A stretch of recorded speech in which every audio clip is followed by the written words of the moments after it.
Hi hello ಎಲ್ರಿಗೂ ನಮಸ್ಕಾರ, welcome to my channel. ಇವತ್ತಿನ ವಿಡಿಯೋದಲ್ಲಿ ಎಲ್ಲರೂ ತಮ್ಮನೇಲಿ ನೋಡಿರೋ ಹಾಗೆ ನನ್ನ ಡೆಲಿವರಿ ವ್ಲಾಗ್ನ ಶೇರ್ ಮಾಡ್ಕೊತಾ ಇದ್ದೀನಿ. ಯಾವ ಮಗು ಆಯಿತು, ಹಾಗೆ ನಾರ್ಮಲ್ ಡೆಲಿವರಿನ ಆರ್ ಸಿ ಸೆಕ್ಷನ್ನ, ಯಾವ ಹಾಸ್ಪಿಟಲಲ್ಲಿ ನಂದು ಡೆಲಿವರಿ ಆಯಿತು ಅನ್ನೋದ್ರ ಬಗ್ಗೆ ಇನ್ಫಾರ್ಮೇಷನ್ನ ಕೊಡ್ತಾ ಇದ್ದೀನಿ. ನಾನು ಫಸ್ಟ್ ಮಂತಿಂದ 7th ಮಂತ್ವರೆಗೂ ಬೆಂಗಳೂರಲ್ಲಿ Cloud9 ಹಾಸ್ಪಿಟಲಲ್ಲಿ ತೋರಿಸ್ತಾ ಇದ್ದೆ. ನಾನು ತವ್ರ ಮನೆಗೆ ಬಂದಮೇಲೆ ದಾವಣಗೆರೆಯಲ್ಲಿ ನಂದಿನಿ ಹಾಸ್ಪಿಟಲಲ್ಲಿ ಡಾಕ್ಟರ್ ಸುನೀಲ ಅವ್ರ ಹತ್ರ ತೋರಿಸ್ತಾ ಇದ್ದೆ. 8 ಮಂತ್ಸಲ್ಲಿ ನಮಗೆ ಗ್ರೋತ್ ಸ್ಕ್ಯಾನ್ಗೆ ಬರ್ಕೊಡ್ತಾರೆ. ನನಗೂ ಕೂಡ ಗ್ರೋತ್ ಸ್ಕ್ಯಾನ್ಗೆ ಬರ್ಕೊಟ್ಟಿದ್ರು. ಯೂಶಲಾಗಿ ಆ ಟೈಮಲ್ಲಿ ನಮಗೆ ಗೊತ್ತಾಗುತ್ತೆ ನಾರ್ಮಲ್ ಡೆಲಿವರಿ ಆಗುತ್ತಾ, ಸಿ ಸೆಕ್ಷನ್ ಆಗುತ್ತಾ ಅಂತ ಹೇಳಿಬಿಟ್ಟು. ಸೊ ನಾವು ಕೂಡ ಗ್ರೋತ್ ಸ್ಕ್ಯಾನ್ ಮಾಡಿಸ್ಕೊಂಡು ಡಾಕ್ಟರ್ನ ಮೀಟ್ ಮಾಡಿದಾಗ ಕೇಳಿದ್ವಿ, ನಮಗೆ ನಾರ್ಮಲ್ ಡೆಲಿವರಿ ಆಗುತ್ತಾ ಅಥವಾ ಸಿ ಸೆಕ್ಷನ್ ಆಗುತ್ತಾ ಅಂತ ಹೇಳಿಬಿಟ್ಟು. ನನಗೆ ಬೇಬಿ ಪೊಸಿಷನ್ ಬಂದು ಸೆಫಾಲಿಕ್ ಪೊಸಿಷನಲ್ಲಿತ್ತು. ಸೊ ಡಾಕ್ಟರ್ ಕೂಡ ನಮಗೆ ಸೆಫಾಲಿಕ್ ಪೊಸಿಷನ್ ಇರೋದ್ರಿಂದ ನಿಮಗೆ ನಾರ್ಮಲ್ ಡೆಲಿವರಿನೇ ಆಗುತ್ತೆ 98%. ಒಂದು 2% ಗ್ಯಾರಂಟಿ ಹೇಳೋಕ್ಕಾಗಲ್ಲ. ಇನ್ ಕೇಸ್ ಏನಾದ್ರು ಆ ಟೈಮಲ್ಲಿ ರಿಸ್ಕ್ ಅಂತ ಅನಿಸಿದ್ರೆ ಸಿ ಸೆಕ್ಷನ್ ತಗೋತೀವಿ ಅಂತ ಮೊದಲೇ ನನಗೆ ಹೇಳಿದ್ರು. 8 ಮಂತ್ಸ್ ಕಂಪ್ಲೀಟ್ ಆಗಿ 9 ಮಂತ್ಸ್ಗೆ ಬಿದ್ಮೇಲೆ ಯಾವಾಗ ಬೇಕಿದ್ರು ಡೆಲಿವರಿ ಆಗೋ ಚಾನ್ಸಸ್ ಇರುತ್ತೆ. ನನಗೆ ಡೆಲಿವರಿ ಬಂದು 37 ವೀಕಲ್ಲಿ ನನಗೆ ಡೆಲಿವರಿ ಆಯಿತು. ಸೊ ಮಾರ್ನಿಂಗ್ ಎಲ್ಲ ನಾನು ಚೆನ್ನಾಗೇ ಇದ್ದೆ. ಮಾರ್ನಿಂಗ್ ಟೆಂಪಲ್ಗೆಲ್ಲ ಹೋಗಿ ಬಂದು ಸಂಜೆ ಬಂದು ಸ್ವಲ್ಪ ರೆಸ್ಟ್ ಮಾಡಿ ನಂತರ ನಾನು ನೈಟ್ ಊಟ ಮಾಡಿ ಮುಗಿಸ್ಕೊಂಡು ಮಲ್ಕೊಂಡೆ.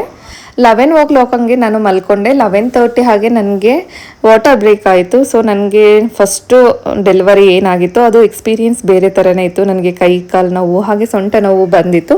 ಸೊ ಆವಾಗ ನಾನು ಹಾಸ್ಪಿಟಲ್ಗೆ ಹೋಗಿ ಅಡ್ಮಿಟ್ ಆದಮೇಲೆ ನನಗೆ ವಾಟರ್ ಬ್ರೇಕ್ ಆಗಿದ್ದು.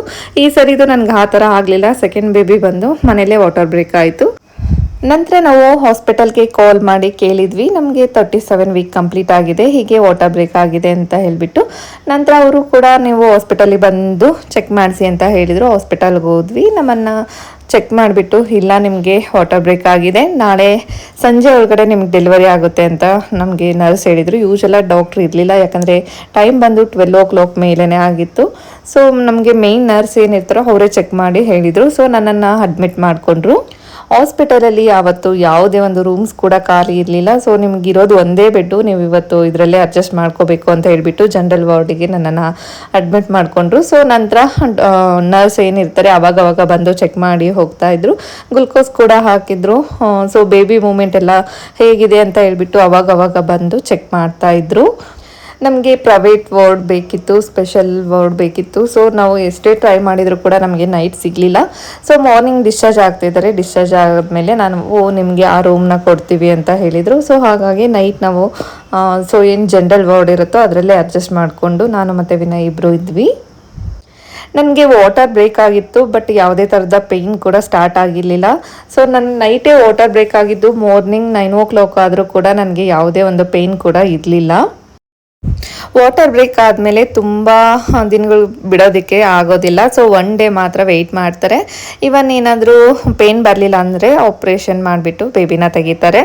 ನಾರ್ಮಲಾಗಿ ಪೇಯ್ನ್ ಅಷ್ಟೇ ಬರ್ತಾ ಇತ್ತು ಅಂದರೆ 1-2 ಡೇಸ್ ನಮಗೆ ವೆಯ್ಟ್ ಮಾಡ್ತಾರೆ.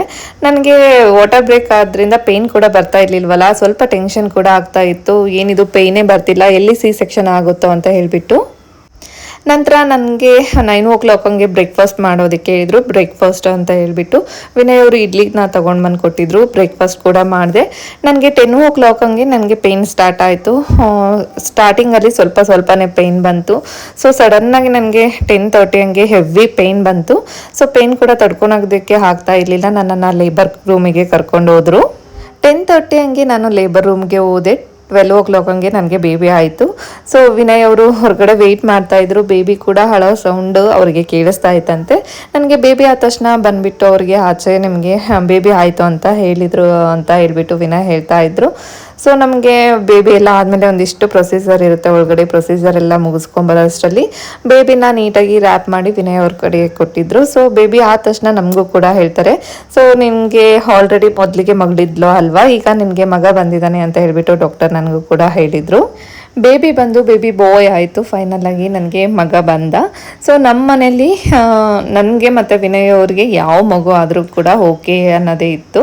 ಸೊ ಯಾವ ಮಗು ಆದರೂ ಆರೋಗ್ಯವಾಗಿರಬೇಕು ಅನ್ನೋದೊಂದು ಇಂಟೆನ್ಷನ್ ಇಬ್ಬರಿಗೂ ಕೂಡ ಇತ್ತು. ನಮ್ಮ ಮನೇಲಿ ತುಂಬ ಕಾನ್ಫಿಡೆನ್ಸ್ ಇದ್ದಿದ್ರಂದರೆ ನನ್ನ ಮಗಳಿಗೆ. ಸೊ ನಮ್ಮ ಮನೆಗೆ ನನಗೆ ತಮ್ಮನೇ ಬರ್ತಾನೆ, ಕೃಷ್ಣನೇ ಬರ್ತಾನೆ. ಮಮ್ಮಿ ನಾನು ರಾಧೆ ಇದ್ದೀನಿ ಅಲ್ವಾ, ನಮ್ಮ ಮನೆಗೆ ಕೃಷ್ಣನೇ ಬರ್ತಾನೆ ಅನ್ನೋ ಥರ ಕಾನ್ಫಿಡೆನ್ಸ್ ಇದ್ದಿದ್ದು ನನ್ನ ಮಗಳಿಗೆ. ಸೊ ಒಳಗಡೆ ಏನು ಪ್ರೊಸೀಜರ್ ಇರುತ್ತೆ ಅದೆಲ್ಲ ಮುಗಿದ್ಮೇಲೆ ನಮ್ಮನ್ನು ವಾರ್ಡಿಗೆ ಕೂಡ ಶಿಫ್ಟ್ ಮಾಡಿದರು. ಸೊ ನಮ್ಮ ಮನೇಲಿ ಅಮ್ಮ ಅಪ್ಪ ಹಾಗೆ ನನಗೆ ಗೊತ್ತಿರೋರು ವಿನಯ್ ಅವರು ಆಲ್ರೆಡಿ ಎಲ್ಲರೂ ಕೂಡ ಬಂದಿದ್ದರು. ನಂತರ ನನಗಂತೂ ಯಾರು ಬಂದರೂ ಕೂಡ ಮಾತಾಡ್ಸೋಕ್ಕೆ ಕೂಡ ಶಕ್ತಿ ಇರಲಿಲ್ಲ, ಏನು ನೋಡೋಕೆ ಕೂಡ ಆಗ್ತಾ ಇರಲಿಲ್ಲ, ಸಿಕ್ಕಾಬಟ್ಟೆನೇ ಸುಸ್ತಾಗಿತ್ತು. ನಿಧಿ ಬಂದು ಕೂಡ ನನ್ನನ್ನು ಮಾತಾಡಿಸ್ತಾ ಇದ್ಲು, ಮಮ್ಮಿ ಸುಸ್ತಾಗ್ತಿದ್ದೇನಾ, ಹೆಂಗಿದೆಯಾ ಏನು ಅಂತ. ಸೊ ನನಗೆ ಮಾತಾಡೋಕೆ ಕೂಡ ಶಕ್ತಿ ಇರಲಿಲ್ಲ, ಅಷ್ಟು ಸುಸ್ತಾಗ್ಬಿಟ್ಟಿತ್ತು ನನಗೆ. ಸೊ ನಿಧಿ ಅಂತೂ ಸಿಕ್ಕಾಬಟ್ಟೆ ಎಂಜಾಯ್ ಮಾಡ್ತಿದ್ದಾಳೆ ಅವನ ತಮ್ಮನ ಜೊತೆ. ಮಮ್ಮಿ ನೋಡು ಪಾಪು ಹೆಂಗಿದ್ದಾನೆ, ನೋಡೋದಕ್ಕೆ ನನ್ನ ಥರನೇ ಇದ್ದಾನೆ ಅಂತ ಹೇಳಿಬಿಟ್ಟು ನನಗೆ ಬಂದು ಹೇಳ್ತಾ ಇದ್ಲು. ನಿಧಿಗೆ ಏನಂತ ಹೇಳಿದ್ರೆ ಮೈಂಡ್ ಸೆಟ್, ಒಬ್ಬರು ಬಾಯ್ ಇದ್ದರೆ ಒಂದು ಗರ್ಲ್ ಬರುತ್ತೆ, ಒಂದು ಗರ್ಲ್ ಇದ್ದರೆ ಒಂದು ಬಾಯ್ ಬರುತ್ತೆ ಅಂತ ಹೇಳಿಬಿಟ್ಟು. ಸೊ ಹಾಗಾಗಿ ಅವಳು ನನಗೆ ತಮ್ಮನೇ ಬರ್ತಾನೆ ಅಂತ ಹೇಳಿಬಿಟ್ಟು ತುಂಬಾ ಕಾನ್ಫಿಡೆನ್ಸಲ್ಲಿದ್ಲು. ಎಷ್ಟೇ ಸರಿ ನಿಧಿ ಹಾಗೆಲ್ಲ ಅನ್ಕೋಬಾರ್ದು, ಯಾರು ಬಂದರೂ ಓಕೆ ಅಂದರು. ಇಟ್ಸ್ ಓಕೆ ಮಮ್ಮಿ, ತಂಗಿ ಬಂದ್ರೂ ಓಕೆ, ಬಟ್ ನನಗೆ ತಮ್ಮನೇ ಬರ್ತಾನೆ ಅನ್ನೋದು ಅವಳಿಗೆ ತುಂಬಾ ಕಾನ್ಫಿಡೆನ್ಸ್ ಇತ್ತು. ಸೊ ಅವಳ ಆಸೆ ಅಂತಲೇ ಅವಳಿಗೆ ತಮ್ಮ ಬಂದಿದ್ದಾನೆ. ನನಗೂ ಕೂಡ ಸಿಕ್ಕಾಬಟ್ಟೆನೇ ಖುಷಿ ಆಗಿತ್ತು. ಹಾಗೆ ನಿಧಿ ಬಂದು ನನ್ನನ್ನು ಕೂಡ ವಿಚಾರಿಸ್ತಾ ಇದ್ಲು, ಮಮ್ಮಿ ನಿನಗೆ ಪೇಯ್ನ್ ಆಗ್ತಿದೆನಾ, ಸುಸ್ತಾಗ್ತಿದೆನಾ ಮಮ್ಮಿ, ನಿನಗೇನು ಅನ್ನಿಸ್ತಾ ಇದೆ, ಏನಾದರೂ ಬೇಕಾ, ಏನಾದರೂ ತಂದು ಕೊಡ್ಲಾ ತಿನ್ನೋದಕ್ಕೆ ಅಂತ ಹೇಳಿಬಿಟ್ಟು ನನ್ನನ್ನು ಕೇಳ್ತಾ ಇದ್ಲು. ಸೊ ಅವಳು ಬಂದು ಅಷ್ಟು ಕೇರ್ ಮಾಡುವಾಗ ಸಿಕ್ಕಾಬಟ್ಟೆ ಖುಷಿ ಆಗ್ತಾ ಇತ್ತು. ಸೊ ನನಗೆ ಲೇಬರ್ ಯೂಶಲಾಗಿ ನಾರ್ಮಲ್ ಡೆಲಿವರಿ ಆಗೋರಿಗೆ ಆ ಪೇಯ್ನ ಎಕ್ಸ್ಪ್ಲೈನ್ ಮಾಡೋದಕ್ಕೂ ಕಷ್ಟ, ಅಷ್ಟು ಕಷ್ಟವಾಗಿರುತ್ತೆ.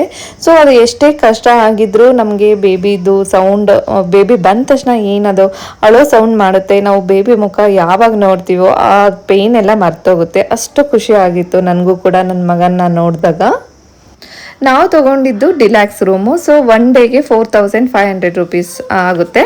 ಸೊ ಟೋಟಲ್ ಬಂದು ನಂದು ಹಾಸ್ಪಿಟಲ್ ಬಿಲ್ ಬಂದು 64,000 ರೂಪೀಸ್ ಆಗಿದ್ದು. ಹಾಸ್ಪಿಟಲಲ್ಲೇ ನಮಗೆ ಬೇಬಿದು ಬರ್ತ್ ಸರ್ಟಿಫಿಕೇಟ್ಗೆ ಡೀಟೇಲ್ಸ್ನೆಲ್ಲ ಕೇಳ್ತಾರೆ. ಡೀಟೇಲ್ಸ್ನೆಲ್ಲ ನಾವು ಕೂಡ ಫಿಲ್ ಮಾಡಿ ಕೊಟ್ಟಿದ್ವಿ. ನಂತರ ಸೊ ನಮಗೆ 1 ಮಂತ್ ಆದಮೇಲೆ ಬೇಬಿ ಬರ್ತ್ ಸರ್ಟಿಫಿಕೇಟ್ ಕೂಡ ಬರುತ್ತೆ ಅಂತ ಹೇಳಿದರು. ಸೊ ಹಾಸ್ಪಿಟಲಲ್ಲಿ ಬೇಬಿಗೆ ಏನು ಇಂಜೆಕ್ಷನ್ ಮಾಡಿಸಿರ್ತೀವೋ ಅದು ಕಾರ್ಡ್ ಕೂಡ ನಮಗೆ ಕೊಟ್ಟಿದ್ದರು. ಹಾಗೆ ಬೇಬಿದು ಫುಟ್ ಪ್ರಿಂಟ್ ಕೂಡ ನಮಗೆ ಕೊಟ್ಟಿದ್ದರು. ನನಗೆ ನಾರ್ಮಲ್ ಡೆಲಿವರಿ ಆಗಿದ್ದರಿಂದ ಸೊ ಒನ್ ಡೇ ನಮ್ಮನ್ನು ಅಬ್ಸರ್ವೇಷನಲ್ಲಿ ಇಟ್ಟು ನೆಕ್ಸ್ಟ್ ಡೇನೇ ನಮಗೆ ಡಿಸ್ಚಾರ್ಜ್ ಮಾಡಿದರು. ಸೊ ಮನೆಯಲ್ಲಿ ಎಲ್ಲರೂ ಕೂಡ ಖುಷಿಯಾಗಿದ್ದರು, ನಾನು ಕೂಡ ತುಂಬಾ ಖುಷಿಯಾಗಿದ್ದೆ. ಯಾವುದೇ ತೊಂದರೆ ಇಲ್ಲದೆ ನಾನು ಮತ್ತು ಬೇಬಿ ಇಬ್ಬರು ಸೇಫಾಗಿ ಮನೆಗೆ ಕೂಡ ಬಂದ್ವಿ. ಇವತ್ತಿನ ಬ್ಲಾಗ್ನ ಇಲ್ಲಿಗೆ ಎಂಡ್ ಮಾಡ್ತಾ ಇದ್ದೀನಿ. ಈ ವಿಡಿಯೋ ಇಷ್ಟ ಆದರೆ ಪ್ಲೀಸ್ ಒಂದು ಲೈಕ್ ಮಾಡಿ, ಶೇರ್ ಮಾಡಿ, ಸಬ್ಸ್ಕ್ರೈಬ್ ಮಾಡಿ. ಹಾಗೆ ಇನ್ನು ಯಾರೆಲ್ಲ ನನ್ನ ಚಾನಲ್ನ ಸಬ್ಸ್ಕ್ರೈಬ್ ಆಗದೆ ನೋಡ್ತಾ ಇದ್ದೀರಾ ಪ್ಲೀಸ್ ಹೋಗಿ ಸಬ್ಸ್ಕ್ರೈಬ್ ಮಾಡ್ಕೊಳ್ಳಿ. ಹಾಗೆ ಪಕ್ಕದಲ್ಲಿರುವಂಥ ಬೆಲ್ ಬಟನ್ನ ಕ್ಲಿಕ್ ಮಾಡಿ. ಬೆಲ್ ಬಟನ್ನ ಕ್ಲಿಕ್ ಮಾಡೋದ್ರಿಂದ ನನ್ನ ಎಲ್ಲ ವಿಡಿಯೋಗಳ ನೋಟಿಫಿಕೇಶನ್ ನಿಮಗೆ ಬರುತ್ತೆ. Thank you for watching.